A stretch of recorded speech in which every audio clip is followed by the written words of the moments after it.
सभी को सादर जय सिया राम, नमस्कार, आदाब, सत श्री अकाल। मेरे सुधी छात्रों और छात्राओं, आज की व्याख्यान श्रृंखला के अंतर्गत हम हिंदी के उपसर्ग अध्याय पर चर्चा करेंगे। उपसर्ग प्रकरण, उपसर्ग टॉपिक पर मैं आपसे चर्चा करूंगा। उपसर्ग हिंदी व्याकरण के अंतर्गत बहुत महत्वपूर्ण स्थान रखता है। इनको हिंदी व्याकरण का प्राण भी माना जाता है, क्योंकि उपसर्ग से नए शब्द निर्माण की प्रक्रिया बहुत ज़्यादा प्रभावित होती है। शब्द निर्माण में उपसर्ग बहुत महत्वपूर्ण भूमिका निभाते हैं। उपसर्ग लगने के बाद एक उपसर्ग से किसी एक शब्द के साथ उपसर्ग जोड़ते जाते हैं और अलग अलग शब्द का निर्माण होता जाता है। इसलिए शब्द निर्माण में उपसर्गों की बहुत महत्वपूर्ण भूमिका मानी जाती है। उदाहरण के तौर पर अगर इस आ उपसर्ग को मैं हार के साथ जोड़ूं, ध्यान दीजिएगा, शब्द लिखा है मैंने हार। अब इस हार के सामान्यतया दो ही मतलब होते हैं। हार का तात्पर्य या तो माला से होता है, हार का तात्पर्य किसी चीज़ को खोने से होता है, लॉस करने से, हार गए। ठीक है, दो अर्थ हो सकते हैं हार के, जैसे वो मैच हार गया और मैंने उनको हार पहनाया। लेकिन जो ही आ जुड़ा इसके साथ, तो अब शब्द क्या बन गया? आहार।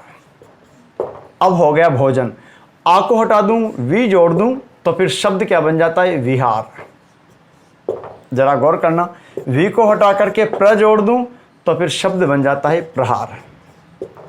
आपने क्या देखा है, यहां पर हार था। हार के जनरली जो अर्थ होते हैं, सामान्यतः हार के अर्थ होते हैं या तो खोना या माला। लेकिन जो ही हार के आगे आ उपसर्ग लगाया, आहार, ये हो गया भोजन। हार के आगे वी लगा दिया तो ये हो गया विहार, यानी कि भ्रमण, घूमना। और प्र लगा दिया, प्रहार, यानी कि चोट पहुंचाना। आपने देखा कि एक शब्द के आगे हमने अलग अलग उपसर्ग लगा करके उससे हमने अलग अलग शब्दों का निर्माण कर लिया। अलग अलग शब्द हमारे समक्ष आ गए। ये ताकत उपसर्ग में होती है। ठीक है, तो पहले हम इनकी परिभाषा जानते हैं, उसके बाद हिंदी में प्रचलित संस्कृत के उपसर्ग, अरबी फारसी के उपसर्ग और हिंदी के उपसर्ग जो तद्भव है, उन सब की चर्चा करेंगे। तो सबसे पहले उपसर्ग क्या होते हैं जी? उपसर्ग वस्तु तो शब्द नहीं होकर के शब्द का अंश होते हैं, यानी कि शब्दांश होते हैं, और ये शब्द के पहले लगते हैं और उस शब्द के अर्थ को प्रभावित कर देते हैं। उसके अर्थ को प्रभावित करने का तात्पर्य क्या है कि उसके अर्थ को ये या तो नकारात्मकता प्रदान कर देंगे या तो सकारात्मकता प्रदान कर देंगे, उसमें कुछ न कुछ बदलाव अवश्य करेंगे। तो पहले परिभाषा देख लेते हैं। वे शब्दांश माने कि वे शब्द के अंश, वे शब्दांश जो किसी शब्द, याद रखिएगा उपसर्ग शब्द नहीं होकर के शब्दांश होते हैं। वे शब्दांश जो किसी शब्द के पूर्व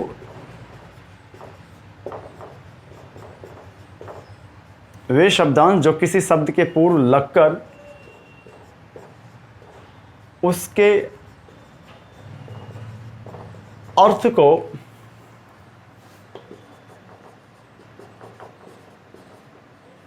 प्रभावित कर देते हैं।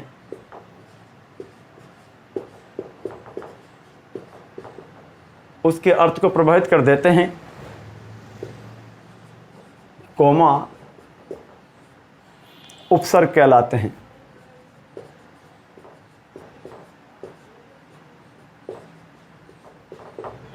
देखो, वे शब्दांश जो किसी शब्द के पूर्व लगकर उसके अर्थ को प्रभावित कर देते हैं, कोमा, उपसर्ग कहलाते हैं। यानी कि ऐसे शब्दांश, शब्द के ऐसे अंश जो किसी भी शब्द के पहले लग करके उसके अर्थ को प्रभावित कर देते हैं। मैंने अभी आपसे कहा कि हमारे पास शब्द तो क्या था? हार।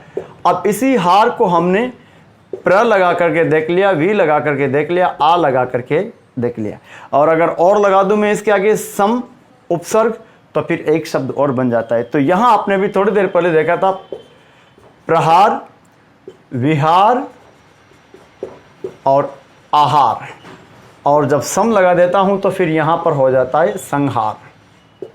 गौर कीजिएगा साहब, सम लगाने के बाद बन जाता है क्या?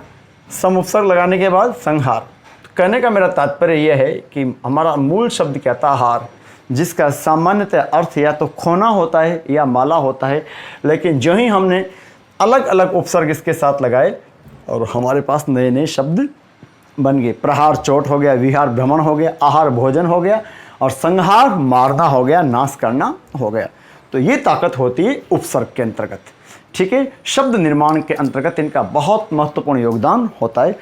हिंदी के अंतर्गत संस्कृत के उपसर्ग पर हम सबसे पहले चर्चा करेंगे। देखो, आप इनको नोट कर लो, उसके बाद कुछ आगे की चर्चा में आपके सामने रखूंगा।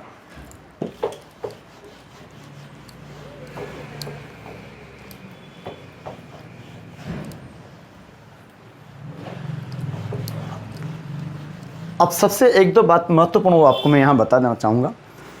उपसर्ग जब लगते हैं तो एक उपसर्ग किसी एक शब्द को नकारात्मकता प्रदान कर सकता है, यानी कि उसको विपरीत बना सकता है, और किसी को विशेष बना सकता है, उस पर बल दे सकता है। उदाहरण के तौर पर ये वि उपसर्ग है। अब इस वि उपसर्ग को मैं योग के साथ भी लगा रहा हूँ और शेष के साथ भी लगा रहा हूँ, ज्ञान के साथ भी लगा रहा हूँ। गौर करना साहब, उपसर्ग एक ही है, शब्द तीन अलग अलग है। योग का मतलब हम जानते हैं जोड़ना होता है, मिलना होता है, लेकिन जो ही वी लगा अब आपका शब्द हो गया वियोग। और हमें अच्छे से मालूम है वियोग का आशय होता है, वियोग का तात्पर्य होता है अलग अलग होना। विद्यार्थियों, शेष का तात्पर्य होता है बचा हुआ, जो रह गया है वो शेष है। लेकिन जो ही वी लगा तो फिर हमारा शब्द हो गया विशेष। विशेष का तात्पर्य क्या है? जो खास है, स्पेशल है। 20 लोगों में आपने एक से कहा कि आप मेरे लिए विशेष हो, you are special to me. तो जब आपने उसको स्पेशल कहा तो बचा हुआ तो है, वो शेष तो था, जरा समझने की चेष्टा करना, वो शेष तो था, लेकिन उन शेष में वो विशेष प्रकार से था, यानी कि जो बचा हुआ है लेकिन खास प्रकार से बचा हुआ, कुछ उसमें विशेषता देखिए आपने, उसके वो आपके लिए कुछ स्पेशल है। तो शेष को इसने बल प्रदान कर दिया, विशेष बहुत प्रकार से, जो खास प्रकार से शेष हो। ज्ञान कोई सा भी हो सकता है, नॉलेज तो कुछ भी हो सकती है, किसी भी प्रकार की नॉलेज हो सकती है। ज्ञान को कोई हम सामान्य यहाँ ज्ञान शब्द को एक किसी निश्चित परिधि में नहीं बांध सकते, लेकिन जो ही आपने बोला विज्ञान, अब देखो इस ज्ञान को इसने क्षेत्र निश्चित कर दिया है। ज्ञान का तात्पर्य तो किसी प्रकार का हो सकता है, समाज का हो सकता है, वो हमारे अर्थतंत्र का हो सकता है, वो हमारे राजनीति का हो सकता है, साहित्य का हो सकता है, साइंस का हो सकता है। लेकिन जो ही आपने विज्ञान कहा, उस विज्ञान के अंतर्गत सिर्फ और सिर्फ एक खास किस्म का ज्ञान ही रहेगा। विज्ञान के अंतर्गत आप दुनियादारी की ज्ञान की बात नहीं कर पाओगे। विज्ञान के अंतर्गत एक क्षेत्र विशेष, साइंस यानी कि विज्ञान, अर्थात एक विशेष प्रकार के ज्ञान, यानी कि आपने उसकी परिधि निश्चित कर दी है। तो ये प्रभाव उत्पन्न करने की क्षमता उपसर्ग में होती है। ये सब चर्चाएं हम आगे आपसे करेंगे। एक बात और बताऊंगा, उपसर्ग जब लगते हैं तो ध्यान रखिएगा, क्योंकि उपसर्ग शब्द के आगे लगते हैं तो उसमें दो ही पॉसिबिलिटी होती है। अगर उसमें ध्वन्यात्मक विकार आएगा तो संधि होगी, और वह यथारूप में जैसा का वैसा मिल जाएगा। यथारूप का तात्पर्य जैसा का वैसा होता है, तो वह यथारूप में मिल जाएगा तो फिर संयोग होगा।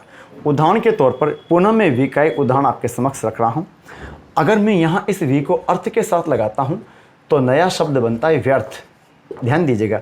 और इसको जब मैं योग के साथ लगाता हूँ तो शब्द बनता है वियोग। अब दो बातें, पहली बात तो ये, हमने दोनों जगह वी का ही प्रयोग किया था, लेकिन नीचे वाले केस के अंतर्गत ये जैसा का वैसा मिल गया, यानी कि इनके बीच कोई विकार उत्पन्न नहीं हुआ, यहाँ संधि नहीं होकर के संयोग हुआ है। बात समझ रहे हो? संधि और संयोग क्या हो, ये अगर आपको पता नहीं है तो मेरा आपसे परामर्श है कि आप संधि वाले प्रकरण का वीडियो लेक्चर अवश्य देखें। वी और अर्थ, यहाँ संधि हो रही है, और ये संधि हो रही है कौन सी? यण संधि। चूंकि यहाँ पर वकार से ई निकल गया, वकार बोले तो वह वकील वाला, वकार से ई निकल गया, वह ई आधे यज्ञ में बदल गया। ये ऐसे, ये ई निकला, ये ई कन्वर्ट हो गया किसमें? इस यज्ञ में। अब वकार आधा रह गया, ई कन्वर्ट हो गया यज्ञ में, पीछे से अर्थ है ही सही, तो ये अर्थ का अ किस में आ गया? यज्ञ में। तो आप देखेंगे वकार आधा है, जब भी किसी व्यंजन से कोई स्वर निकल जाता है तो फिर वो अपूर्ण हो जाता है। प्रत्येक व्यंजन को पूर्णत्व प्राप्ति हेतु एक स्वर की आवश्यकता होती है। अब यहाँ कोई स्वर उपलब्ध नहीं है, चूंकि ये जो ई निकलता वो तो यज्ञ में चला गया, अब ये तो समाप्त हो गया। अब यहाँ आधा यज्ञ ही साधा यज्ञ में अ मिलेगा, तो अब ये आधा व और ये यज्ञ पूरा, और हमारा शब्द क्या बन गया? व्यर्थ। बात को समझ रहे हो? तो यहाँ संधि हो रही है और यहाँ पर संयोग हो रहा है, यानी कि किसी भी उपसर्ग को जब हम लगाएंगे तो दो संभावनाएं हो सकती है, संधि भी हो सकती है वहाँ और संयोग भी हो सकता है, और ये पूरी तरह निर्भर करेगा शब्द क्या है और उसके आगे उपसर्ग कौन सा लगा रहे हैं। ठीक है साहब, अब हम कुछ आगे की चर्चा करते हैं। देखिए, हिंदी के अंतर्गत संस्कृत के उपसर्ग हैं, खुद हिंदी के यानी कि तद्भव उपसर्ग हैं, और विदेशी भाषाओं के उपसर्ग हैं। विदेशी भाषाओं के बारे में मैंने आपको बताया था जब तत्सम तद्भव पढ़ाए थे। तो विदेशी भाषाओं में अरबी फारसी के उपसर्ग भी हैं, इंग्लिश के उपसर्ग भी हैं। यस, इंग्लिश के भी उपसर्ग हैं जो हमारी हिंदी शब्दों के अंतर्गत प्रयुक्त होते हैं। जैसे आप सब इंस्पेक्टर पढ़ते हो, अब ये इंस्पेक्टर शब्द ही इंग्लिश का है, अब आगे लगा दिया सब। कोऑपरेटिव पढ़ते हो तो ये इंग्लिश के उपसर्ग है। तो हम सबसे पहले हिंदी के अंतर्गत जो संस्कृत के उपसर्ग प्रचलित है उनका अध्ययन करेंगे, तदुपरांत तद्भव उपसर्ग का, और उसके बाद फिर विदेशी भाषाओं के उपसर्ग की चर्चा करेंगे। ठीक है, तो हिंदी के अंतर्गत संस्कृत के उपसर्ग जिनकी संख्या हम मानते हैं 22। कितने उपसर्ग है संस्कृत के हिंदी में? 22। तो पहले मैं आपको 22 उपसर्ग लिखा देता हूँ, फिर एक एक करके उनसे हम शब्द निर्माण देखेंगे। तो 22 उपसर्ग में हिंदी के अंतर्गत अगर मैं आपको बताऊं तो जरा ध्यान देना। अधि, अभि, अति, हिंदी के अंतर्गत 22 उपसर्ग संस्कृत के प्रचलित हैं, और मैं पहले वो 22 उपसर्ग आपको लिखा रहा हूं। तो अधि, अभि, अति, प्रति और परि, और एक वि, ये 6 उपसर्ग है। ये 6 उपसर्ग अगर आपने पढ़ लिए, अधि, अभि, अति, प्रति, परि और वि, तो सबसे ज़्यादा जो शब्दकोश आपका उपसर्ग में प्रभावित करेगा वो ये 6 उपसर्ग हैं। इनके अंतर्गत दीर्घ संधि भी होगी, यण भी होंगी, कुछ उपसर्गों में व्यंजन भी होगी और संयोग भी होगा। फिर कुछ और देखें, प्र, प्रा, नि, सु और सम। प्र, प्रा, नि, सु और सम। आ, औ, अप, अपि, उप, अनु, उत या उद, निर, निस, दुर और दुस। दुर और दुस आप कॉपी कर लीजिए। ठीक है साहब, तो आपने नोट कर लिया होगा, आपने नोट कर लिया होगा कि ये हमारे पास 22 उपसर्ग हैं संस्कृत के जो हिंदी में प्रचलित है। अब हम प्रत्येक का अध्ययन करेंगे सिस्टमेटिक तरीके से। आप इन कॉपी कर लीजिए, कर ली होगी, मैं हटाता हूं। अब एक एक करके हम इनको देखेंगे।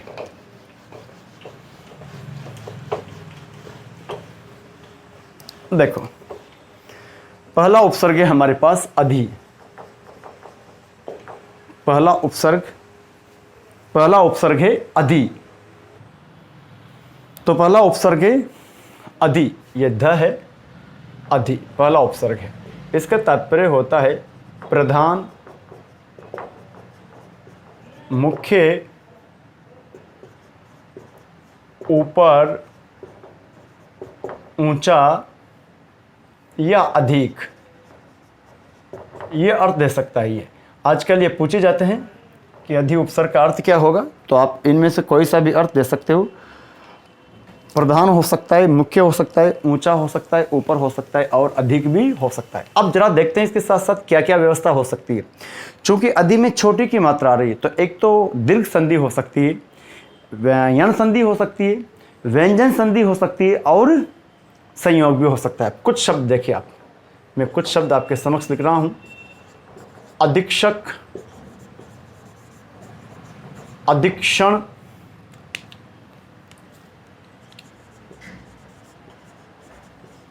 अधीश्वर, अधीश,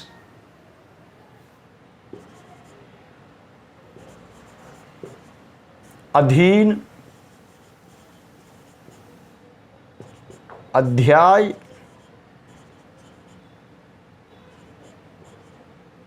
अध्ययन,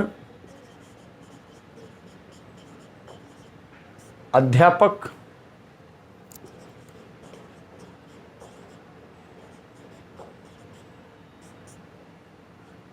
अध्यवसाय। नोट कीजिए शब्दों को।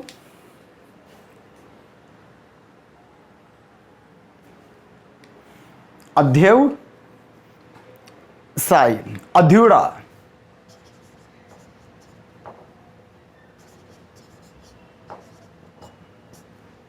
अध्युड़ा। अगर आप गौर करेंगे तो इन सारे शब्दों में यहां से लेकर के यहां तक दीर्घ संधि है, जबकि यहां से लेकर यहां तक यण संधि है। एक बार पहले आप कॉपी कर लो, उसके बाद में आगे की चर्चा करता हूं। ठीक है साहब, आपने नोट कर लिए होंगे। ये इनके अंतर्गत दीर्घ संधि है और यहां पर यण संधि है। देखते हैं कैसे। अधिधन इक्षक, छोटी और बड़ी मिलकर के बड़ी में जा रही है। अधिक्षण, अधिधन इक्षण, अधीश्वर,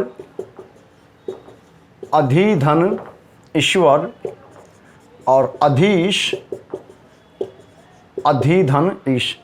अधीक्षक मुखिया, अधीक्षण अधीक्षक पर का कार्य करने वाला जो काम किया जाता है अधीक्षण है। अधीश्वर ये भी मुखिया है। अधीश भी स्वामी है। अधीन, अधिधन इन, यहां छोटी लगाना और इनमें दीर्घ संधि हो रही है। अध्याय, अधिधन आय, अध्ययन, अधिधन अयन, अध्यापक, अधिधन आपक, अध्यवसाय, अधिधन अवसाय, अध्युड़ा,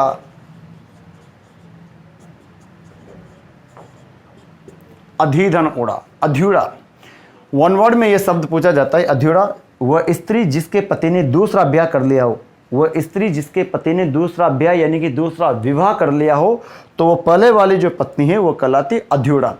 अध्यवसायी परिश्रम को बोलते हैं। अध्यवसायी मेहनत को बोलते हैं, कठिन परिश्रम को बोलते हैं अध्यवसाय। ठीक है, बाकी और सारे शब्दों के मायने आप समझते हो। कुछ शब्द और देखते हैं हम इसके। देखो कुछ और शब्द इसके जुड़े हुए। अध्यादेश,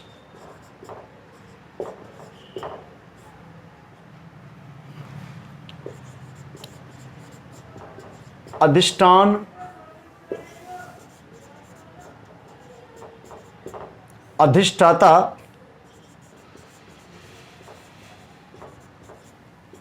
अधिनियम,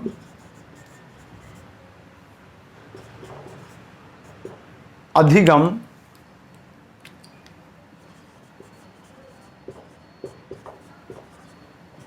अधिनायक,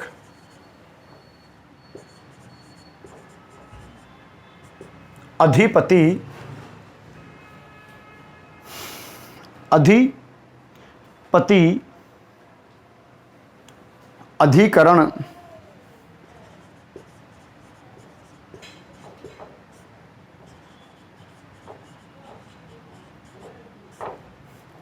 अधिकरण, अधिमास, अधिमास और एक लिख लेना अधिसूचना।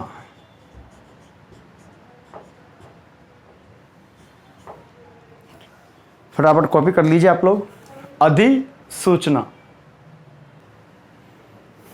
देखिए अध्यादेश के अंतर्गत संधि हो रही है अधिधन आदेश, यण संधि हो रही है, जबकि अधिष्ठान के अंतर्गत अधिधन स्थान, अधिष्ठाता अधिधन स्थाता, यहाँ भी संधि हो रही है व्यंजन, इन दोनों के अंतर्गत व्यंजन संधि हो रही है। अधिष्ठान और अधिष्ठाता, अधिधन स्थाता, यहाँ पर व्यंजन संधि हो रही है इन दोनों शब्दों के मध्य, जबकि इसके अंतर्गत यण संधि बन रही है। अधिनियम में संयोग है, नियम के आगे अधि जुड़ा हुआ है। अधिगम में भी यही हो रहा है, अधि धन गम। अधिनायक में भी संयोग है, अधि धन नायक। अधिपति में भी यही हो रहा है, अधिधन पति। और अधिकरण में भी यही हो रहा है, अधिधन करण। और अधिमास में भी संयोग है, जबकि अधिसूचना में भी संयोग ही है। अधिसूचना, अधिसूचना यहां से लेकर के अधिनियम से लेकर के अधिसूचना में संयोग है। संयोग का तात्पर्य है यहां पर कोई विकार उत्पन्न नहीं हो रहा, इसलिए इनमें संयोग है। यहां आप देखेंगे तो इधर दीर्घ संधि है, यहां आप देखेंगे तो यण संधि है, ऊपर वाले शब्द में भी यण संधि है, और अधिष्ठान और अधिष्ठाता के अंतर्गत व्यंजन संधि है। ठीक है साहब, तो ये था हमारे पास अधि उपसर्ग युक्त शब्द। अब एक बात गौर कीजिएगा, अगर आपसे कहा जाए इनमें से कोई से भी 4 शब्द उठा करके कि बताओ किस शब्द के अंतर्गत अधि उपसर्ग नहीं लग रहा, तो इनमें आप देखेंगे यहां तो स्पष्ट दिखाई दे रहा है, लेकिन यहां संधि के तहत बन रहा है। तो एक औसत दर्जे का विद्यार्थी इनको नहीं कर पाता, वो तभी कर पाएगा जब उसको संधि का समुचित बोध होगा। ठीक है, अधीक्षक देखभाल करने वाला, अधीक्षण नीचे के कर्मचारियों या देखभाल करने का जो काम करता है, काम करना, वो अधीक्षण करने वाला अधीक्षक है। अधीश्वर स्वामी, अधीश भी स्वामी, अधीन किसी के नीचे। अध्ययन आप जानते हैं, अध्यवसाय आप नहीं जानते, मेहनत या व्यवसाय बताया था मैंने आपको, मेहनत करना या कठिन परिश्रम करना। अधूरा, जिसके पति ने दूसरा विवाह कर लिया वो स्त्री। अध्यादेश, निश्चित समय सीमा तक लागू होने वाला आदेश, निश्चित समय सीमा तक लागू होने वाला आदेश, जो कि कॉन्स्टिट्यूशनल पोस्ट पर बैठे हुए लोग यानी कि गवर्नर और प्रेसिडेंट यानी कि राष्ट्रपति और राज्यपाल के द्वारा एक सीमित अवधि के लिए जो आदेश जारी किया जाता है, आप लिख लेना कॉपी में क्या बोल रहा हूँ, राष्ट्रपति या राज्यपाल के द्वारा एक निश्चित समय सीमा के लिए जो आदेश जारी किए जाते हैं वो कहलाते हैं अध्यादेश। अधिष्ठान, अधिष्ठान का तात्पर्य होता है आश्रय या निवास, या जहाँ अधिकारी वर्ग के लोग रहते हों, या आश्रय या निवास। और अधिष्ठाता उस अधिष्ठान का मुखिया या वहाँ की देखभाल करने वाला। अधिनियम, विधायिका के द्वारा पारित नियम अधिनियम कहलाते हैं, विधायिका के द्वारा पारित नियम। आपको मैं बता देता हूँ, ये 2-4 शब्द वन वर्ड की दृष्टि से महत्वपूर्ण है, ध्यान रखना साहब, वन वर्ड की दृष्टि से महत्वपूर्ण शब्द है ये। जहाँ मैंने रेखांकन किया है ये एकल शब्द में पूछे जाते हैं। अधिगम आप जानते हो, लर्निंग होते। अधिनायक जो है, अधिनायक ये भी पूछा जाता है। अधिनायक वो शासक जिसके हाथ में शासन की संपूर्ण शक्तियां हों उसको कहा जाता है अधिनायक। वो शासक जिसके हाथ में शासन की संपूर्ण शक्तियां हों। अधिपति का मतलब स्वामी। अधिकरण, अधिकरण एक तो जो न्यायालय के अंतर्गत, कोर्ट कचहरी के अंतर्गत छोटे मोटे मामले को निपटान के लिए जो होता है अधिकरण, और एक कारक में भी होता है हमारा अधिकरण, सप्तमी में, विभक्ति में। अधिमास का मतलब होता है अधिक मास, जब मास ऐसा मानते हैं कि बढ़ जाता है तो अधिमास, जिसको हम आम भाषा में अधिक मास कहते हैं। अधिसूचना, राजपत्र में प्रकाशित सूचना जो होती है, राजपत्र में प्रकाशित सूचना ही अधिसूचना कहलाती है। ठीक, तो ये था आपका अधि उपसर्ग। अब हम देखते हैं अभी।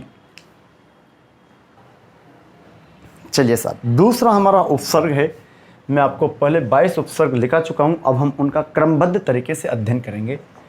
तो दूसरा उपसर्ग है हमारी श्रृंखला में अभी, और इस अभी का तात्पर्य होता है पास या सामने, मुख्य रूप से पास या सामने, और या फिर विशेष से भी ले लेते हैं, ठीक है, या अच्छी तरह से भी, लेकिन अभी का जनरली हम लेते हैं तो पास या सामने। हालांकि उपसर्ग आपको विदित है, मैं बता चुका हूं कि शब्द नहीं होकर के ये तो शब्दांश होते हैं, शब्द के अंश होते हैं, तो ये लगने के बाद ही अर्थ देते हैं, लेकिन सामान्य जो अर्थ दे सकते हैं वो पास का, सामने का या विशेष का। अब अभी में भी क्या क्या संभावना हो सकती है तो देखेंगे हम। दीर्घ संधि हो जाएगी, व्यंजन यण संधि हो जाएगी, और व्यंजन संधि हो जाएगी, और संयोग, ये 4 पॉसिबिलिटीज होगी, 4 संभावनाएं होंगी। एक तो दीर्घ होगी, यण संधि होगी, व्यंजन होंगी और संयोग होगा। देखो पहला, देखो आप लोग, पहला शब्द अभिप्सा। क्या लिखा जी? देखो अभिप्सा, अभिष्ट, ये शुद्ध अशुद्ध में भी आते हैं। अभिप्सा, अभिष्ट,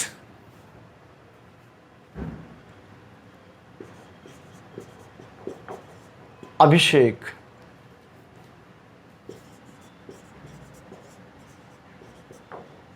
अभ्युदय,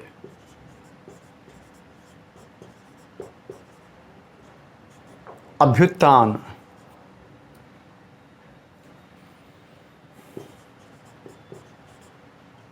अभ्यास, अभ्यागत,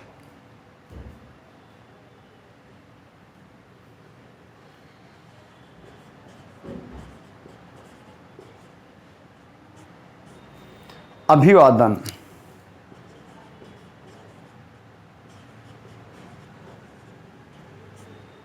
अभिभावक, अभिराम,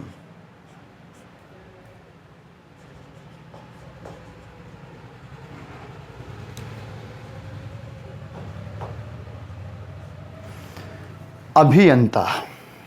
नोट करें आप लोग इन सारे शब्दों को। देखिए पहला शब्द है अभिप्सा। अगर हम इसको देखें तो यहाँ अभिधन इप्सा, इच्छा का पर्यायवाची अभिप्सा। किसका? इच्छा। इप्सा बड़ा होगा, ध्यान रखिएगा। अभिष्ट, अभिधन, इष्ट छोटा होगा। वांछित को बोलते हैं, जो हम चाहते हैं, जैसा हमें चाहिए। अभिष्ट यानी कि वांछित, वांछा में इच प्रत्यय लग रहा है, वांछित, डिजायर्स। अभिषेक, अभिधन शेख, अभिषेक, पूजा अर्चना आदि। अभ्युदय, अभिधन उदय, अभ्युत्थान, अभिधन उत्थान, अभ्यास, अभिधन आस, अभ्यागत,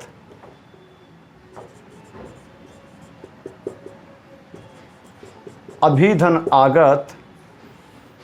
आप ये देखेंगे कि यहाँ से लेकर के यहाँ तक के शब्दों में संधि हो रही है, लेकिन कौन सी? यण संधि हो रही है, उपसर्ग लग रहा है अभी। जबकि इनके अंतर्गत हो रही है दीर्घ संधि। याद रखिएगा साहब, यहाँ संधि कौन सी हो रही है? अगर आपसे कहा जाए तो दीर्घ संधि हो रही है। कैसे हो रही है आप समझ गए होंगे, बार बार व्याख्या करने की आवश्यकता नहीं हो सकती।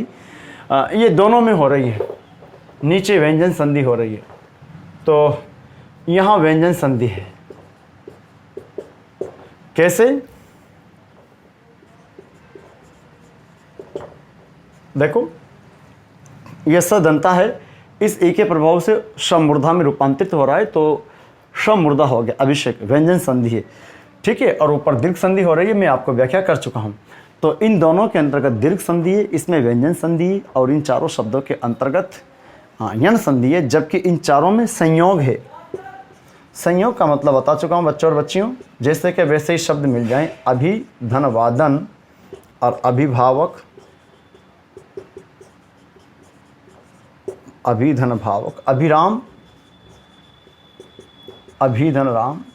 अभिराम का मतलब होता है सुंदर, एक होता है अविराम, बिना रुके हुए। अभियंता, आप जानते हो इंजीनियर्स को बोला जाता है अभियंता। कुछ और शब्द देखेंगे, आप कॉपी कर लो, उसके बाद कुछ और शब्द देखते हैं।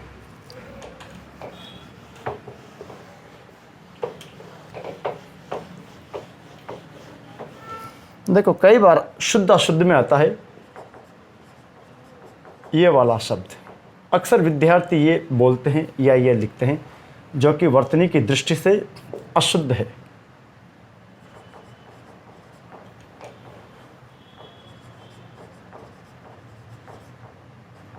शुद्ध शब्द होता है ये अभ्यर्थी में।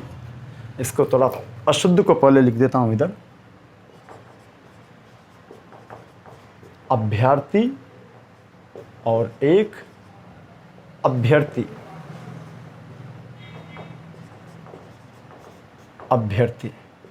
देखो अधिकांश आपने भी सुना होगा, या आप भी हो सकता है ये गलती करते हो, तो अभ्यर्थी नहीं होता, शब्द होता है अभ्यर्थी। वो क्यों होता है अभी आगे देखेंगे। एक बहुत अच्छा शब्द है अभ्यस्त, आदि हो जाना। तो अभ्यर्थी, अभ्यस्त, अभिभूत, अभिभूत, अभिभूत,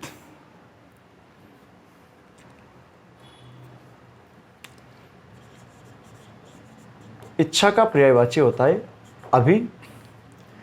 अभिलाषा, इच्छा का पर्यायी, अभिमान,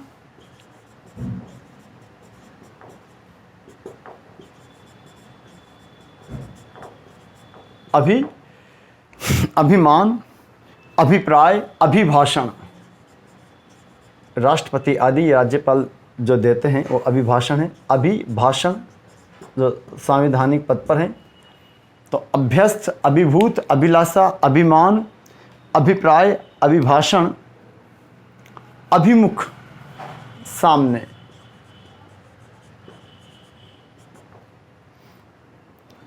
अभिमुख। एक शब्द और है जो शुद्ध अशुद्ध में पूछा जाता है, अभ्यंतर, अभ्यंतर। और ये भी पूछा हुआ शब्द है अभिज्ञ, अभिज्ञ, अभिशाप। आपकी संधि भी हो रही है, एकल शब्द भी जा रहे हैं, शुद्ध अशुद्ध भी हो रहा है, उपसर्ग भी हो रहा है, सारे टॉपिक आपके साथ साथ चल रहे हैं, ध्यान दीजिएगा साहब। शब्द कौन सा है? अभ्यर्थी। तोड़ोगे कैसे?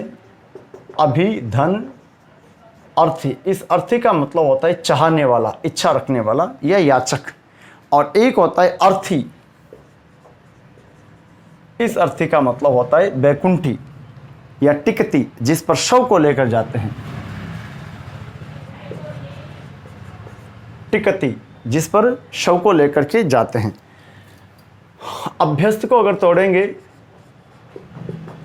तो अभिधन अस्त, किसी चीज के आप बुरी चीजों के आदी हो जाएं उसको बोलते हैं अभ्यस्त।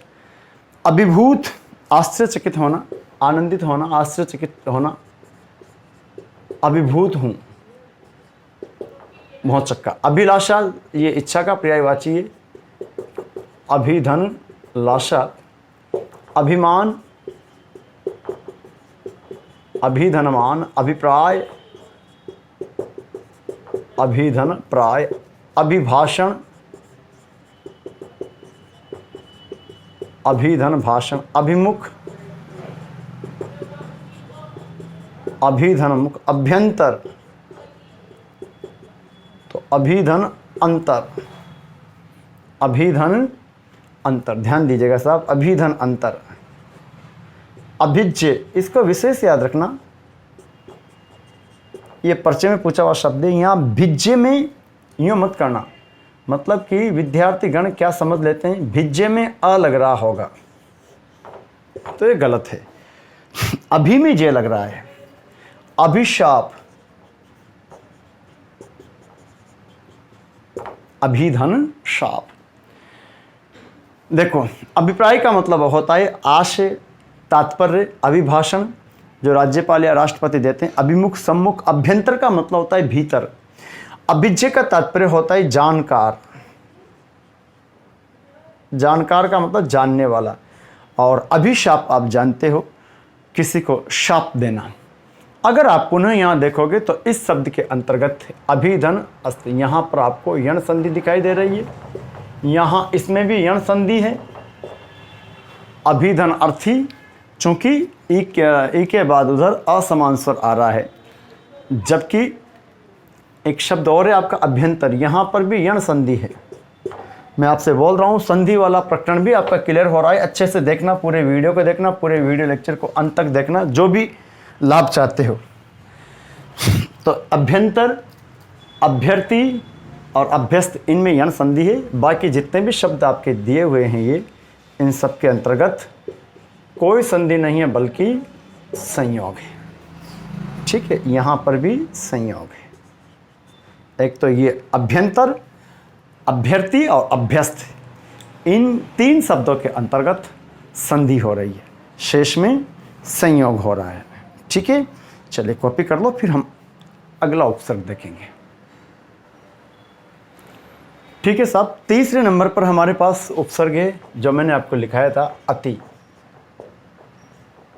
अति का मतलब होता है अधिक।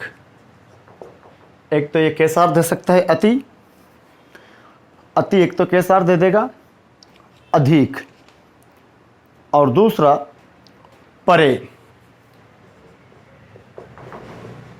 या फिर ऊपर। लेकिन अति का जो प्राइमरी अर्थ होगा वो अधिक से होगा। आपको विदित है, मैंने 22 उपसर्ग आपको लिखा है हिंदी की स्टार्टिंग में ही। अब उन 22 उपसर्ग में प्रत्येक उपसर्ग का अध्ययन करें क्रमशः। तो तीसरे नंबर पर मैंने आपको अति लिखाया था, जिसका अर्थ अधिक, परे या ऊपर। अब इसके जुड़े हुए शब्द देख लेते हैं। पहला शब्द बहुत महत्वपूर्ण है, परीक्षा में पूछा जाता है शुद्ध अशुद्ध के अंतर्गत। अतीन्द्रिय, अतीव, अतीत, अत्यल्प,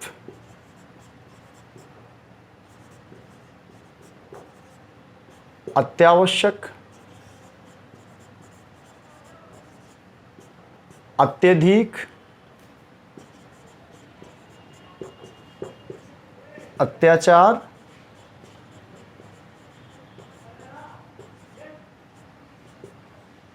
अत्याधुनिक,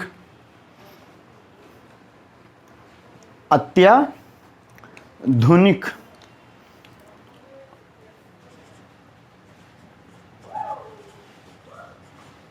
अत्युक्ति,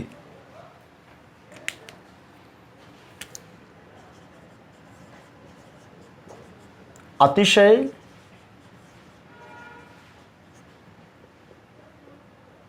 अतिसार, अतिशय, अतिसार और अतिक्रमण।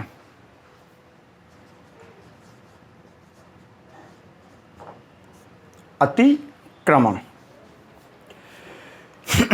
इन शब्दों की कॉपी कर लो आप। देखो, इन तीनों शब्दों में विद्यार्थियों दीर्घ संधि हो रही है। यहाँ से लेकर के यहाँ तक यण संधि हो रही है, यहाँ से लेकर के यहाँ तक। तो इधर तो कौन सी संधि हो गई, दीर्घ। यहाँ हो गई आपकी यण संधि, जबकि इनमें स्पष्ट दिखाई दे रहा है यहाँ आपकी संधि नहीं होकर के संयोग है, संयोग हो रहा है। और याद रखिएगा इसमें व्यंजन संधि नहीं हो रही। तो जब आप तोड़ोगे, अतीन्द्रिय, अति में छोटी की मात्रा, परे, अति धन इंद्रिय, जो हमारी इंद्रियों से परे हो, that is beyond our senses.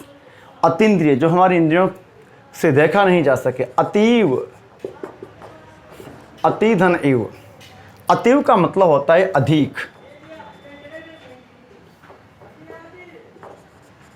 अतीव का तात्पर्य होता है अधिक, ज़्यादा। अतीत तो आप जानते हो, अतीत बीता हुआ, अतीत, ठीक है, निकला हुआ। अत्यल्प, बहुत कम, क्योंकि संधि की दृष्टि से अगर देखेंगे तो अति धन अल्प। अत्यावश्यक, जहां बहुत आवश्यक हो, अति धन आवश्यक। अत्यधिक, यण संधि हो रही है, अति धन अधिक, मतलब बहुत अधिक हूं। और अत्याचार, अति धन आचार, अति पूर्ण किया गया बुरा आचरण। दो शब्द होते हैं, एक होता है आचार और एक होता है आचार। आचार जो है ये खाद्य पदार्थ है, जो तेल में कुछ पदार्थों को मिला करके खट्टा मीठा बनाया जाता है जो। और आचार है व्यवहार, व्यवहार। और आचार खाद्य पदार्थ है जो आम आदि का हम बनाते हो। अत्याधुनिक, अति धन आधुनिक, जो आधुनिक से भी ज़्यादा हो, ऊपर हो, बहुत आधुनिक, लेटेस्ट हो, अत्याधुनिक हथियारों से लैस थे तीनों बदमाश। तो अत्याधुनिक, यहाँ देखो यण संधि हो रही है, अति धन आधुनिक। अत्युक्ति, यह भी आपके पर्चे में आ चुका है, अत्युक्ति, ध्यान दीजिएगा साहब। उक्ति का मतलब होता है कथन, अति का मतलब होता है ऊपर। जो बड़ा चढ़ाकर कथन कहा जाता है, अतिशयोक्ति का पर्यायवाची अत्युक्ति। अतिशयोक्ति, अतिशयोक्ति का तात्पर्य बड़ा चढ़ाकर के कहना, तो अत्युक्ति भी वही है। अतिशय, अति धनशय, अतिशय का तात्पर्य भी यही है, ज़्यादा, अति से बहुत ज़्यादा, अतिशय, तो अतिशय का तात्पर्य भी बहुत ज़्यादा। इसी से मिलकर तो उक्ति हो गया, बहुत ज़्यादा बड़ा चढ़ा करके उक्ति यानी कथन, ऐसा कथन जो अतिशयपूर्ण कहा गया है, इसीलिए उसको अतिशयोक्ति बोलते हैं। शुद्ध शुद्ध में 50 बार आया हुआ है, ध्यान रखना, ये होता है शुद्ध शब्द अतिशयोक्ति। हमें देखने में अच्छा ये लगता है, अधिकतर विद्यार्थीगण ये शुद्ध मान लेते हैं, जो कि अशुद्ध, शुद्ध शब्द हुआ है अतिशयोक्ति। और अगर आप संधि के परिप्रेक्ष्य में देखेंगे, तोड़कर देखोगे, तो अतिशय धन उक्ति, गुण संधि हो रही है, अतिशय धन उक्ति, अतिशयोक्ति। अतिशय यानी ज़्यादा, बढ़ाना चढ़ाना, जरूरत से ज़्यादा। उक्ति यानी कथन, ऐसा कथन जो नमक मिर्च लगाकर कहा गया, जो बड़ा चढ़ा करके कहा गया है, वही अतिशयोक्ति, और उसी का पर्यायवाची एक अत्युक्ति। अतिसार बोलते दस्त को, दस्त लग जाते हैं ना, अतिसार। और सीमाओं से आगे आ जाना, अतिक्रमण। मैंने इंग्लिश में बताया था एनक्रोचमेंट, क्या कहा जाता है इसको, पारिभाषिक शब्दावली में लिखा था एनक्रोचमेंट, अतिक्रमण। तो आप कॉपी कर लीजिए, ये है अति। उसके बाद फिर हम आते हैं हमारे अगले उपसर्ग प्रति पर। ठीक है साहब, तो 3 हमने देख लिए। मैं आपको बता चुका हूँ, संस्कृत के 22 उपसर्ग मैंने आपको लिखाए थे, संस्कृत के 22 उपसर्ग मैंने लिखाए थे, 3 देख चुके थे हम, और चौथा हमारे पास है प्रति, मैंने क्रमशः लिखाए थे आपको। तो चौथा उपसर्ग है प्रति। मेरे विद्यार्थियों, प्रति का तात्पर्य एक तो प्रत्येक से होगा, हर एक से, एक इसका तात्पर्य विपरीत से भी होता है। किससे? विपरीत से। तो प्रत्येक और विपरीत, तो विपरीत और सामने, ये इसके अर्थ हो सकते हैं। सामने, मैं आपको फिर कहूँगा कि आजकल ये ऐसा विधा चल रही है, एग्जाम में पूछ लेता है कि इस उपसर्ग के क्या अर्थ होते हैं, या किन अर्थों में ये प्रयुक्त किया जाता है। प्रति शब्द देखते हैं, प्रतीक्षित, और दूसरा लिख रहा हूं मैं प्रतीक्षित। याद रखना, शुद्धिकरण भी चल रही है, संधि भी चल रही है, उपसर्ग भी चल रहे हैं, वन वर्ड भी चल रहे हैं, आदि हिंदी चल रही है। प्रतीक्षित, प्रतीक्षा, प्रतीक, प्रतीत,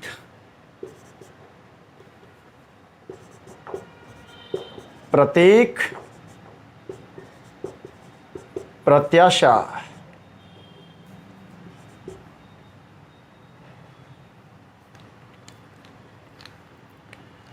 प्रत्याशा, प्रत्याशी,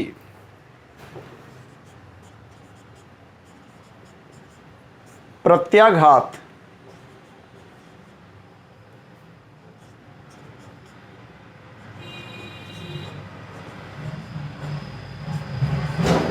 प्रत्यालोचना,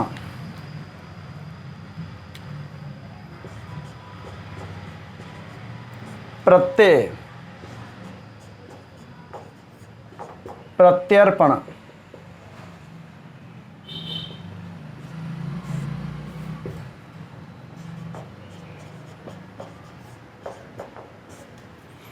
प्रत्यार्पण,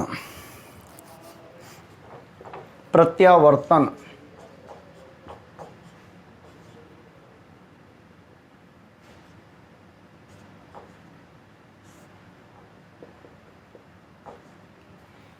प्रत्यावर्तन। नोट करो, पहले इन शब्दों की व्याख्या करता हूं, उसके बाद फिर कुछ और शब्द देखेंगे इसी श्रृंखला में। प्रतीक्षित, ध्यान दीजिएगा शुद्ध शब्द कौन सा होगा, अभी आप खुद पता लगा लोगे कौन सा सही होगा। प्रति धन इक्षित, प्रतीक्षित, चूंकि छोटी ह्रस्व और दीर्घ दोनों मिलकर के बड़ी में जाएगा। आपको विदित है, दीर्घ संधि आपने पढ़ी होगी। देखने में आगे वाला सही शब्द लग रहा है, लेकिन सही शब्द प्रतीक्षित बड़ी की मात्रा वाला है। प्रतीक्षित का तात्पर्य होता है जिसका इंतजार किया जा रहा है, दैट इज बीइंग वेटेड, जिसकी प्रतीक्षा की जा रही है उसको बोलते हैं प्रतीक्षित। और प्रतीक्षा, अगर आप इसको देखोगे प्रतीक्षा को, प्रति धन इच्छा, यस प्रतीक्षा। प्रतीक को देखोगे तो प्रति धन इक, और प्रतीत को देखोगे तो प्रति धन इत। प्रत्येक, प्रति धन एक, हर एक। मेरे विद्यार्थियों, यहां से यहां तक यह तो अशुद्ध शब्द था, यह शुद्ध शब्द है। यहां से यहां तक आपकी संधि हो रही है दीर्घ। प्रत्याशा, आशा के बदले जो आशा रखी जाती है उसको बोलते हैं प्रत्याशा। प्रत्याशी, प्रतिधन आशी, जो प्रत्येक से या सामने वाले से आशा रखता है वही प्रत्याशी। चुनाव में देखा होगा आपने आपके लोकप्रिय प्रत्याशी। प्रत्याघात, प्रतिधन आघात, आघात के बदले, आघात माने चोट, उसके बदले आघात है। प्रत्यालोचना, प्रत्याशी और प्रत्याघात, प्रत्यालोचना, प्रतिधन आलोचना, आलोचना, याद रखिएगा साथ। प्रत्यालोचना के अंतर्गत भी दो उपसर्ग है, प्रति भी है, आलोचना में आ भी है, आघात में आ लग रहा है। हेलो, आघात घात है, घात में आ लगा दिया तो आघात, फिर पुनः प्रति लगाया तो प्रत्याघात। ठीक है, प्रत्यय के अंतर्गत भी प्रतिधन आए। प्रत्यर्पण और प्रत्यार्पण कौन सा शुद्ध शब्द होगा, आप खुद प्रैक्टिकली फील कर लोगे आपके समक्ष जो लिखा हुआ है इसको देख करके। प्रत्यावर्तन, प्रतिधन आवर्तन, प्रतिधन। प्रत्यर्पण कौन सा शुद्ध हुआ, प्रत्यर्पण पीछे वाला है, ये शुद्ध है, तो ये प्रत्यार्पण गलत है। प्रत्यर्पण का मतलब आपस में कोई चीज सौंपना, एक्सचेंज कर लेना। और प्रत्यावर्तन, प्रतिधन आवर्तन, लौट आना, कहीं से टकरा करके वापस लौटना, उसको बोलते हैं प्रत्यावर्तन। तो अब आप देखेंगे कि यहां से लेकर यहां तक दीर्घ संधि थी, और इसके बाद इन तमाम शब्दों के अंतर्गत यण संधि है। अभी मैंने व्यंजन संधि और संयोग के शब्द लिखे, वहां तक पहुंचे ही नहीं, अभी तक तो यहीं थे। मैं चाहूंगा आप नोट करें, तदुपरांत में कुछ और शब्द आपके समक्ष रखता हूं। ठीक है साहब, आप कॉपी कर लीजिए, मैं कुछ और शब्द आपके समक्ष रखता हूं।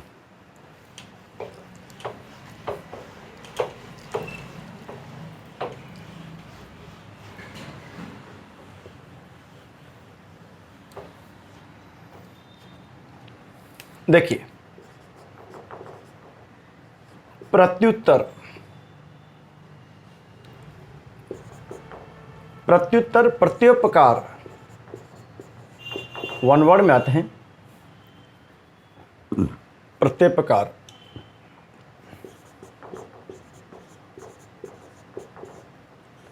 एक होता है प्रत्युपकार,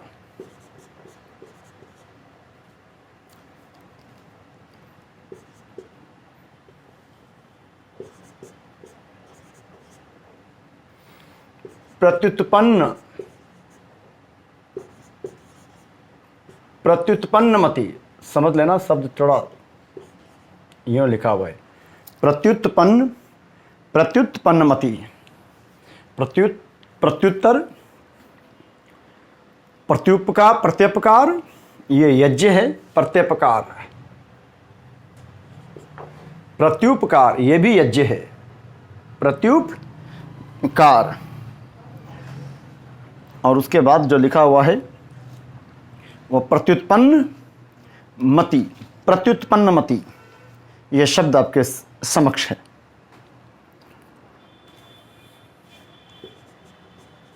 प्रत्यंग,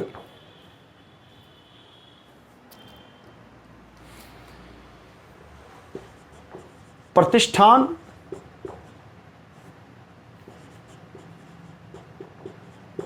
प्रतिष्ठा, प्रतिष्ठित,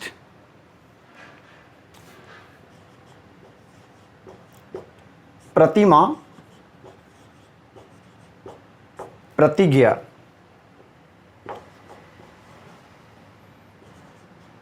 प्रतिशत, दिखाई दे रहा है? ठीक है। प्रतिशत, प्रति व्यक्ति,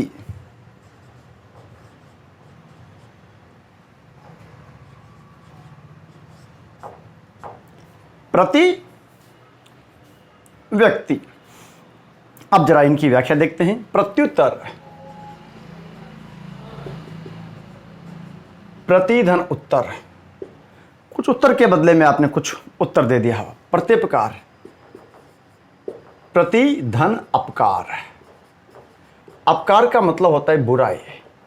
तो मेरे विद्यार्थियों यहां तात्पर्य होगा बुराई के बदले बुराई। इसका ये दोनों विलोम है एक दूसरे के। असल में ये दोनों एक दूसरे के विलोम है, ध्यान रखिएगा, ये दोनों एक दूसरे के विलोम है।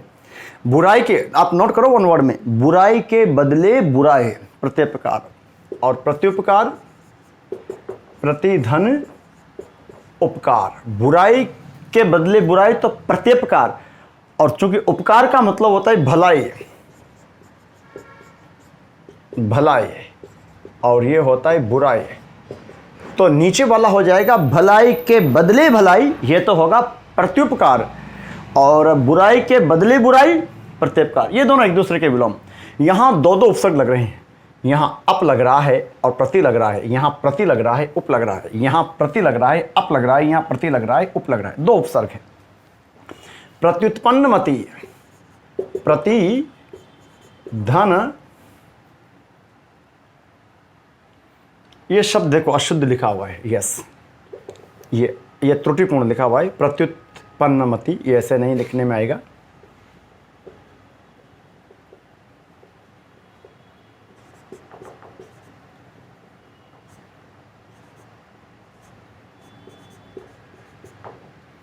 प्रत्युत्पन्नमति ऐसे लिखेंगे,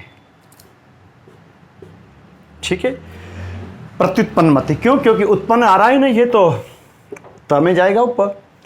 प्रतिधन उत्पन्न धनमति, प्रतिधन उत्पन्न धनमति, तो ये तो संयोग है यहां, लेकिन यहां ध्यान रखना है प्रति उपसर्ग लग रहा है। इस उत्पन्न को भी अगर तोड़ूं तो यहां आप देखेंगे उद्धनपन्न, और यण संधि हो रही है, तो आधा रह गया, आधा रहकर ई यज्ञ में चला गया, ऊ की मात्रा लग गई, तो प्रत्युत्पन्न मति। प्रत्यंग, प्रतिधन अंग, हर अंग। प्रतिष्ठान, प्रतिधन स्थान, प्रतिष्ठा, प्रतिधन स्था, प्रतिष्ठित, प्रतिधन स्थित। प्रतिमा, प्रति धनमा, प्रतिज्ञा, प्रतिधंजा। प्रतिशत,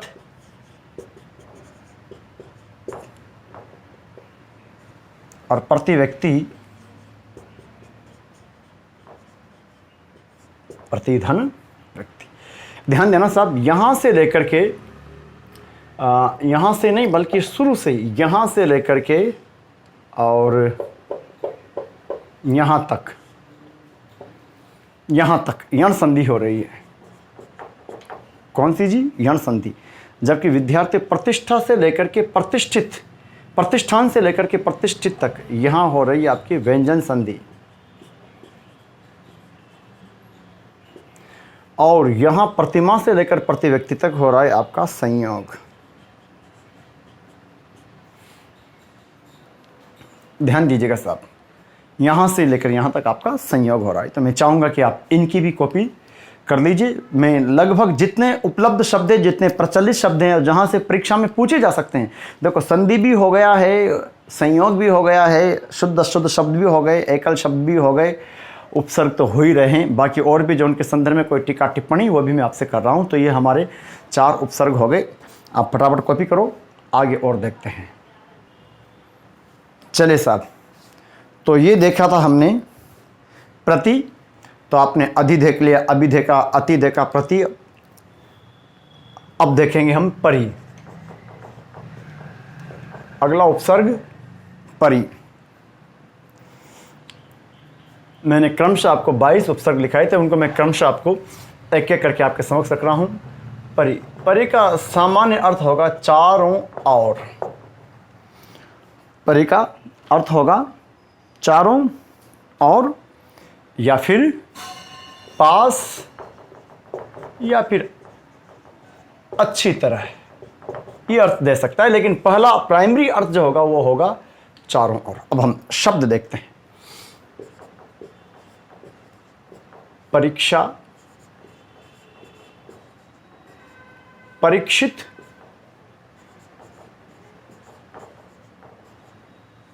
परीक्षित, परीक्षा, परीक्षित, दो शब्द लिखे मैंने, देखेंगे एक शुद्ध है, एक शुद्ध है, एक अशुद्ध है। परीक्षक, परीक्षण,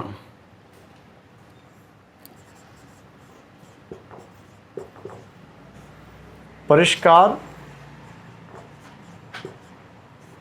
परिष्कृत,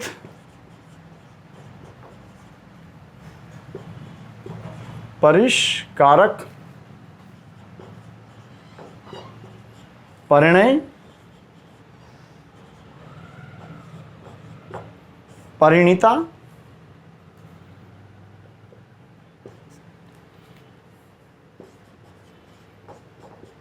परिणाम,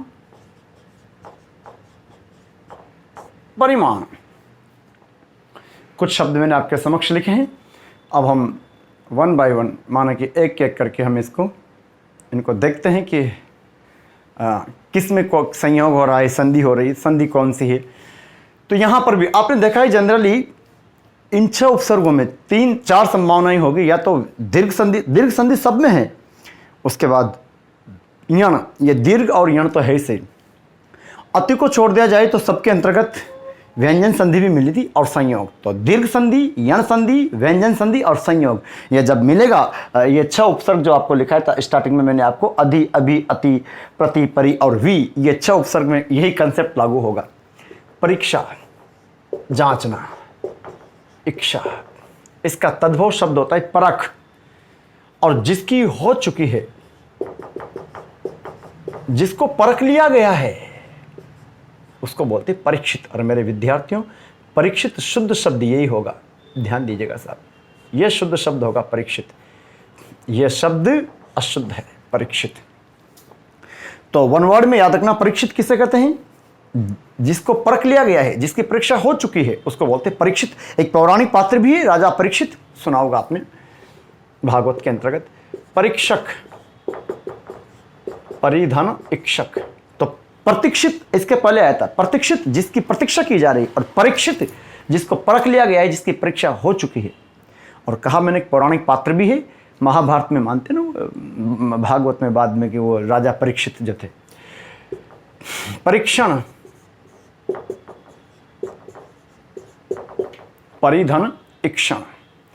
परीक्षण अभी जांच करना, परीक्षक करने वाला जांच। परिष्कार, इस शब्द से तो आप सब परिचित होंगे। परिष्कार बहुत गजब का शब्द है, प्यारा शब्द है। परिष्कार का मतलब होता है सुधारना, और जिसको सुधार दिया गया है, जिसमें संशोधन हो चुका है, जिसके अंतर्गत, वो होता है परिष्कृत। और ऐसा करने वाला परिणय, ब्याह का पर्यायवाची है, विवाह को बोलते हैं। और वह युवती जिसका विवाह हो चुका है, उसको कहते हैं परिणीता। परिणाम, परिधन, नाम, यह न अण में जा रहा है। अरे परिमाण, परिधन, मान। विद्यार्थियों, पहले 4 शब्दों में संधि हो रही है दीर्घ। उधर दिखाई ना दे रहा हो तो इधर देख लीजिएगा, दीर्घ संधि हो रही है। परीक्षा, परीक्षित, परीक्षक और परीक्षण के अंतर्गत दीर्घ संधि हो रही है, दीर्घ संधि हो रही है। जबकि परिष्कार से लेकर के यहां तक आपका संधि हो रही है व्यंजन। कौन सी संधि बन रही है जी? व्यंजन। परिष्कार और परिष्कृत में विसर्ग संधि होने की भूल मत कर बैठना, विसर्ग संधि होना मत मान लेना, ठीक है।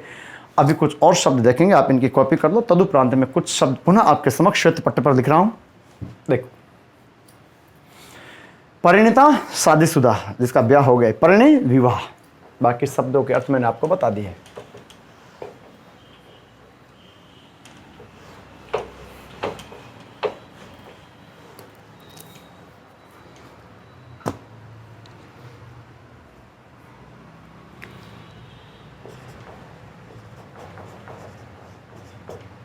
पर्यावरण, पर्यटन, पर्यटक, पर्याय,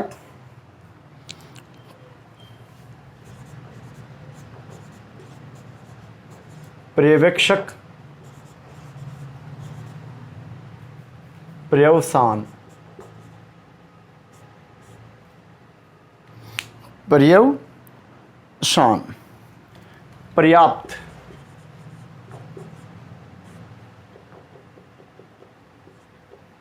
पर्यावरण, पर्यटन, पर्यटक, पर्याय, पर्यवेक्षक, पर्यवसान। उसके अलावा कुछ और शब्द देखते हैं।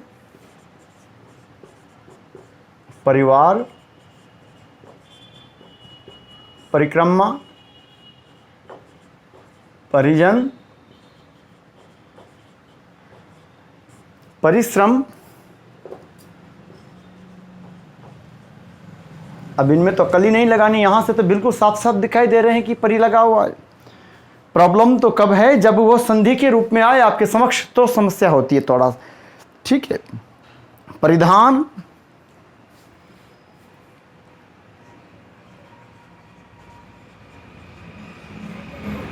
परिधान। देखते हैं इनको तोड़ करके। पर्यावरण, सबसे पहला शब्द आपने जब पढ़ना सीखा होगा तो यही होगा, परिधन आवरण। इसी की संधि आपने सोशल स्टडी में सबसे पहले कक्षा 1, 2, 3 में आपने पढ़ा होगा। परिधन आवरण का मतलब होता है पर्दा, परि का मतलब होता है चारों ओर, जो चारों ओर है। परिधन अटन, अटन का मतलब होता है भ्रमण या यात्रा। तो पर्यटन चारों ओर का भ्रमण करना, वही पर्यटन, ये भाववाची संज्ञा है। और अटक का मतलब होता है यात्री। तो अटक का तात्पर्य हो गया यात्री, यानी कि जो चारों ओर की यात्रा करता है। परि का मतलब चारों ओर, तो चारों ओर की यात्रा करने वाला तो पर्यटक, और करना पर्यटन। पर्याय, परिधन आय, पर्यवेक्षक, परिधन अवेक्षक। यहां भी अवधन इक्षक, गुण संधि, अवधन इक्षक। व का अ और ई मिलकर के एडी में जा रहा है, तो हो गया अवेक्षक। पर्यवसान, परिधन अवसान। अवसान का मतलब होती है समाप्ति या समाप्त। पर्याप्त, परिधन आप्त। मेरे विद्यार्थियों, यहां से लेकर यहां तक के सारे शब्दों के अंतर्गत यण संधि है। ध्यान दीजिएगा साहब, कौन सी संधि हो रही है? यण संधि। जबकि परिवार में परिधनवार, परिधन क्रम्मा, परिधन जन, परिधन श्रम, परिधन पूर्ण,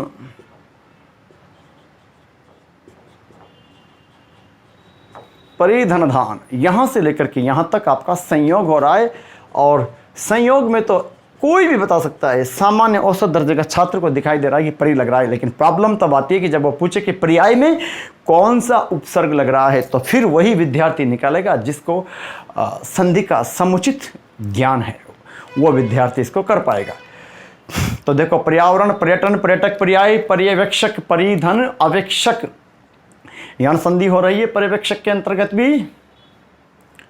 और फिर आगे आप देखेंगे तो पर्यवसान, परिधन अवसान और पर्याप्त, परिधन आप्त, परिवार, परिक्रमा, परिजन आदि के अंतर्गत आपका संयोग है इस प्रकार दो तीन शब्द और, दो चार शब्द और भी मैं आपको इसके बता देता हूं। देखो,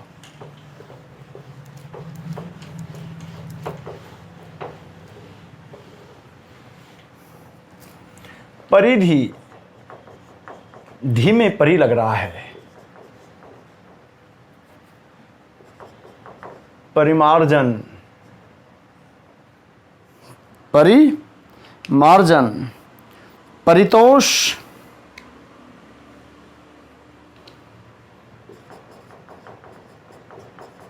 परितोष।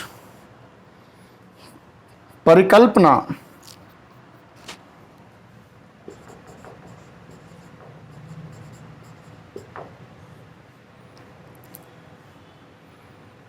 परिकल्पना। और एक लिख लीजिएगा आप लोग, परिचारिका।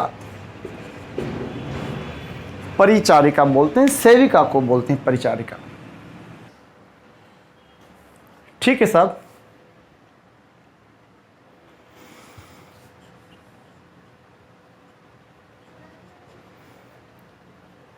परिधि, परिधन धी, जो चारों ओर को धारण कर ले। धी का मतलब धारण करना, परि का मतलब चारों ओर। परिमार्जन, शोधन करना। परितोष, इनाम आदि। परिकल्पना, परिकल्पना। परिचारिका, परिचारिका। सेविका का पर्यायवाची परिचारिका, परिचारिका। यहां से लेकर यहां तक पुनः संयोग है।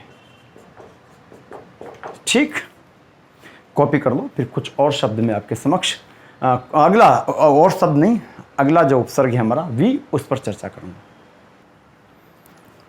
अगला उपसर्ग है हमारे लिए, क्रमांक डालना 6, वी। अगला उपसर्ग है वी।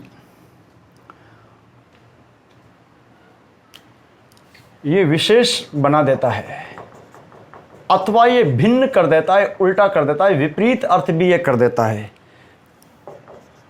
अभाव भी उत्पन्न कर सकता है, ये विपरीत भी कर देता है। ये सारे काम भी उपसर्ग कर सकता है, यानी कि ये इसमें सामर्थ्य है। विपरीत कर दे, विशेष बना दे, भिन्न कर दे, उसको अलग कर दे, अभाव उत्पन्न कर दे।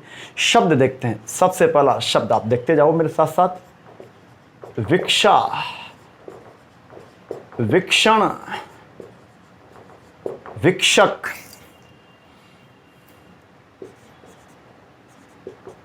विषाद, विषण, विषम,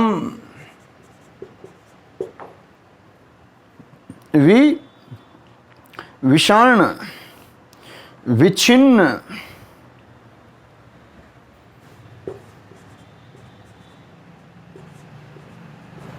विच्छिन्न,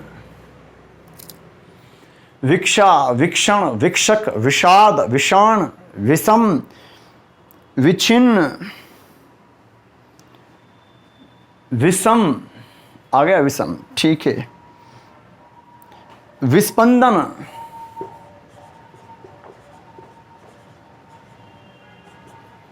विस्पंदन, व्यास, व्यापक,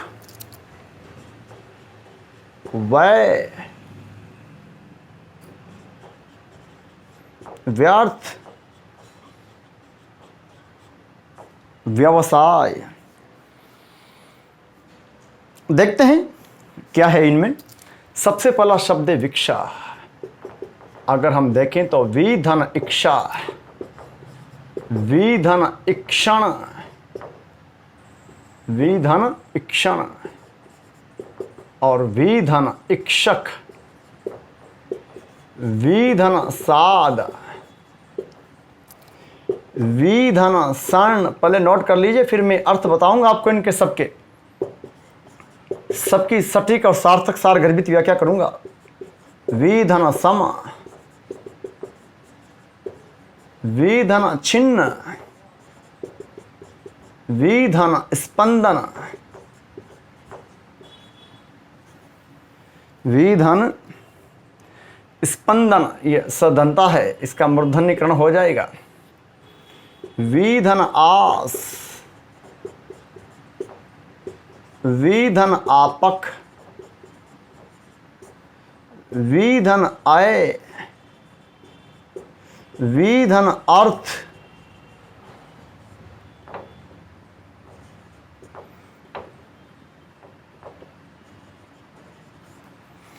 और विधन अवसाय। यहां पर भी अवधनसाय, दो उपसर्ग लग रहे हैं व्यवसाय के अंतर्गत। कॉपी करो फटाफट। देखिए वीक्षा, वीक्षण, इसका तात्पर्य होता है देखना या जांचना। वीक्षक देखने वाला, निगरानी करने वाला। आपने देखा होगा एग्जाम हॉल में जिसकी ड्यूटी लगती है ना, उसको बोलते हैं वीक्षक, इनविजिलेटर। जो निगरानी करता है एग्जाम हॉल में परीक्षार्थियों की, वो कहलाता है वीक्षक। और एग्जाम में आपने जो कॉपी में लिखते हो उसका मूल्यांकन करने वाला कहलाता है परीक्षक, एग्जामिनर। यहाँ से लेकर के और यहाँ तक सभी के अंतर्गत व्यंजन संधि है। आप देखेंगे जरा,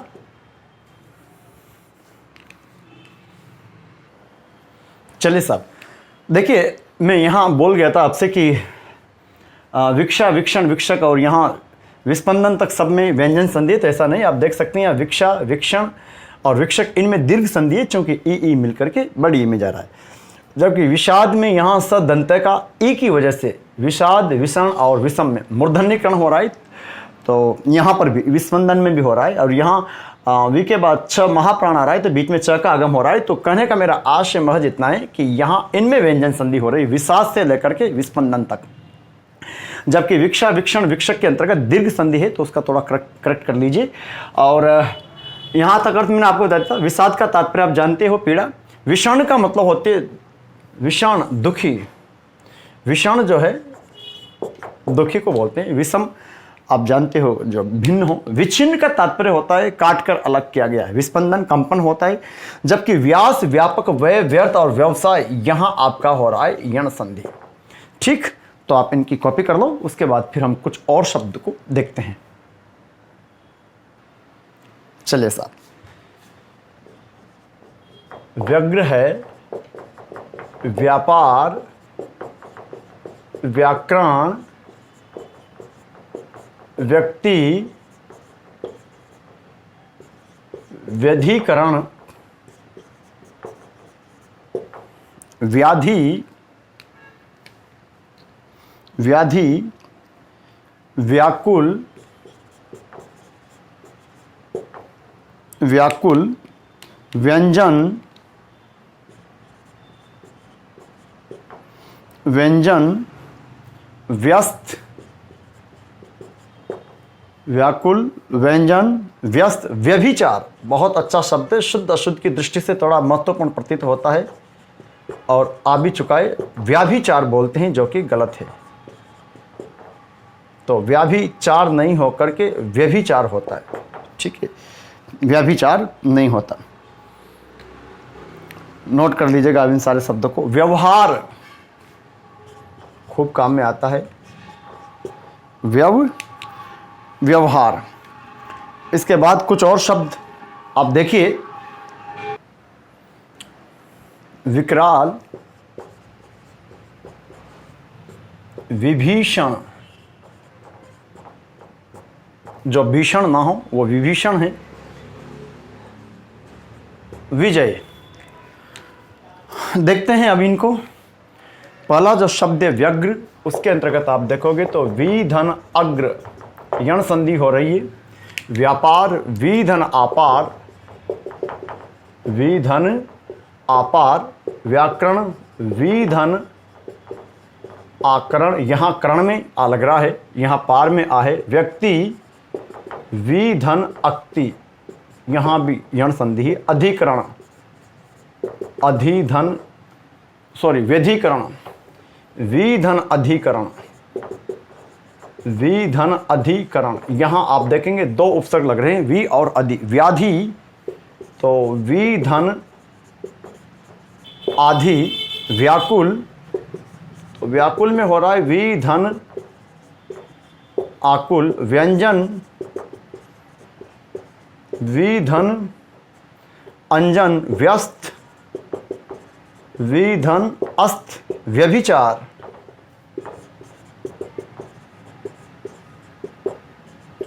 वी धन अभिचार, चार में अभी लग रहा है, शुद्ध शब्द व्यभिचार है, अशुद्ध शब्द व्याभिचार है। व्यवहार, वी धन अवहार, यहां पर भी आप देखेंगे तो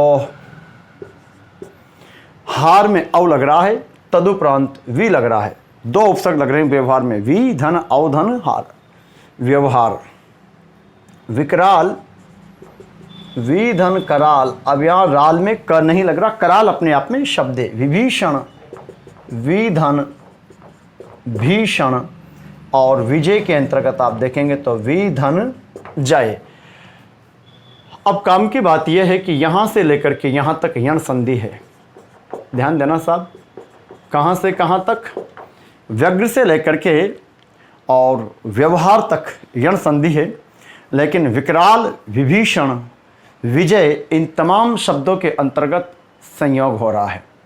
ठीक है, तो कुछ और शब्द मैं आपको बता देता हूं वी से संबंधित, आप कॉपी कर लो।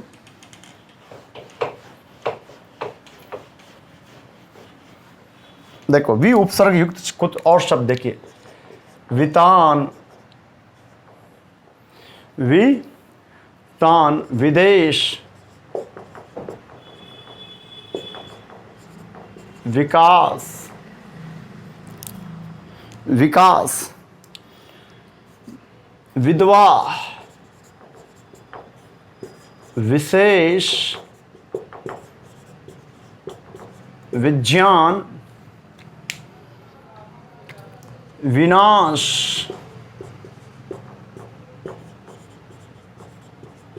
विध्वंस,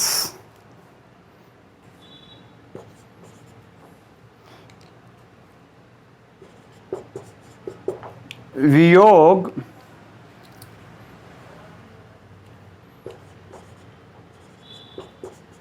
विद्रोह,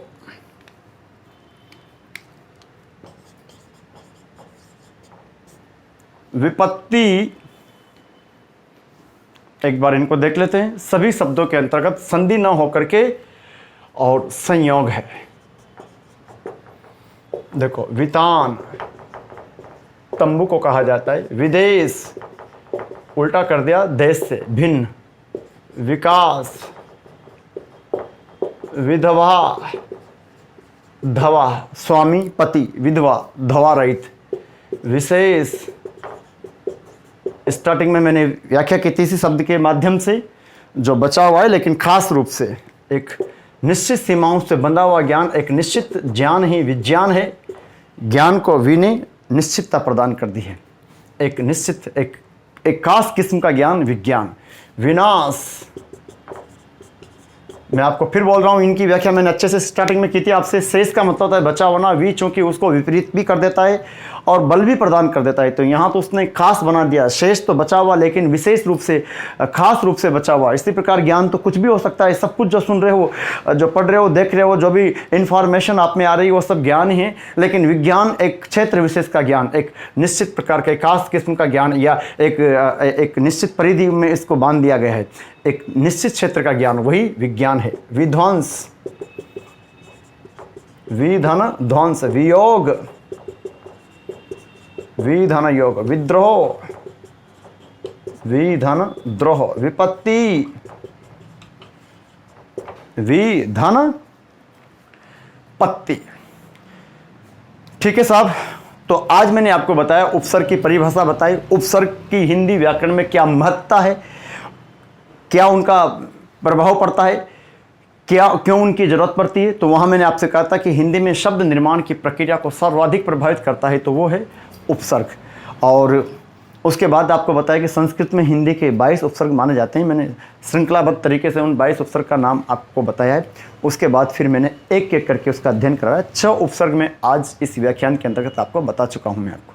ठीक है साहब, आपने अधि देखा, अभि देखा, अति देखा, प्रति देखा, परि देखा, और वी देख लिया। अगले व्याख्यान में बचे उपसर्ग भी मैं आपके समक्ष रखूंगा। एक बार मेरा पुनः आपसे परामर्श है, पुनः मेरा आग्रह है कि कॉपी पेन लेकर के अच्छे से इनकी अभ्यास करना, प्रैक्टिस करना, तो लाभ में रहोगे। क्योंकि इन उपसर्ग के साथ संधि भी जा रही है, उपसर्ग भी जा रहे हैं, शब्द शुद्धि भी जा रही है, वन वर्ड भी जा रही है, और इसके साथ साथ और कोई खास उनकी विशेषता है, उनके संदर्भ में खास टीका टिप्पणी भी मैंने शब्द के परिप्रेक्ष्य में आपसे की थी। ठीक, बहुत बहुत धन्यवाद।